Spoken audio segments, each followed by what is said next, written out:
Her job required spreadsheets and deadlines, facts and figures. Is it efficient, was the ruling question.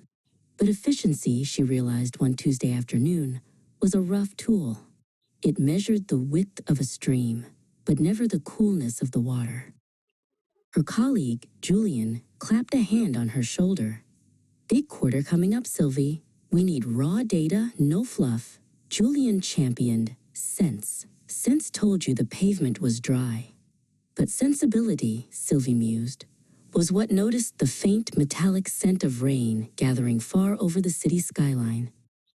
Sensibility, she decided, wasn't about being overly dramatic. It was a muscle of perception.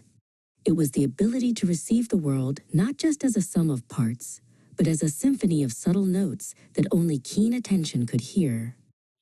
She felt compelled to chase these quiet notes. She packed a small bag and took the train far from the city grid, seeking places where the texture of time was slower and less concerned with productivity reports. She stayed in a small village by the sea. On her first morning, she sat on the porch, holding a plain ceramic mug. Sensi told her the coffee was hot. Sensibility told her how the steam curled exactly 3 times before vanishing, and how the warmth settled perfectly into the cup's handle, shaped just for her thumb. She spent the afternoon sketching, not to produce good art, but to practice seeing. She focused on the way the light fell on a pile of weathered driftwood, noticing the distinct pale blue-gray against the damp sand's ochre. Sensibility began to feel like a translation device. It translated the chaotic energy of the environment into comprehensible, quiet beauty. The sound of the wind ceased to be mere noise. It became the careful folding and unfolding of sails on distant boats.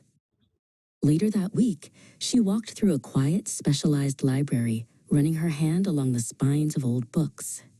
She understood that sensibility wasn't taught. It was discovered through deep, patient attention to what already existed. When Sylvie finally returned home, her office was exactly as she had left it. Julian was still talking about Q3 projections. But Sylvie was different. She had learned to bring the quiet amplifier with her. She still loved efficiency, but now she married it to nuance. She recognized that true value wasn't just in the output, but in the appreciation of the process.